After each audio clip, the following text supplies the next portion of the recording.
বিএনপির তারেক রহমানকে নিয়ে একটা সামান্য পোস্টের জন্য মামলা দিল তাদেরই এক আইনজীবী। শাহিন আলম নামে এক ভাই লিখেছিলেন, 88 কোটি টাকা দিয়ে বুলেট প্রুফ গাড়ি না কিনে ওই টাকা কৃষকদের দিলে পেঁয়াজ আলুর দামের ন্যায্য দাম পেত। বলে রাখা ভালো, তারেক রহমান দেশে আসবে, সেজন্য বুলেট প্রুফ গাড়ি বানানো হবে। এখন এটা নিয়ে কথা বললেই মামলা দিবেন। এটাই কি তাহলে বাক স্বাধীনতার নমুনা?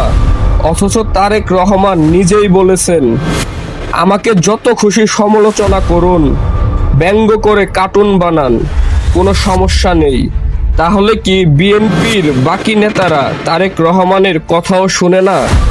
আপনার কি মনে হয়, বিএনপি কি এটার জন্য দুঃখ প্রকাশ করবে, নাকি বিএনপি ক্ষমতায় আসলে এভাবেই বাক স্বাধীনতার হরণ করা হবে? বিএনপির ভারপ্রাপ্ত চেয়ারম্যান জনাব তারেক রহমান মহোদয় গত 12-11-2025 তারিখে ভার্চুয়ালি একটি জনসভায় বক্তব্য দিয়েছিলেন যে গণভোটের চেয়ে আলু ন্যায্য মূল্য পাওয়া অনেক বেশি গুরুত্বপূর্ণ।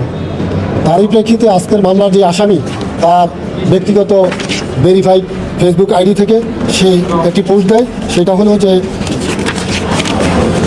88 কোটি টাকা দিয়ে বুলেট প্রুফ গাড়ি না কিনে ওই টাকাগুলো কৃষকদের দিলে আলু পেঁয়াজের ন্যায্য মূল্য নিশ্চিত করা যেত। সেই ক্ষেত্রে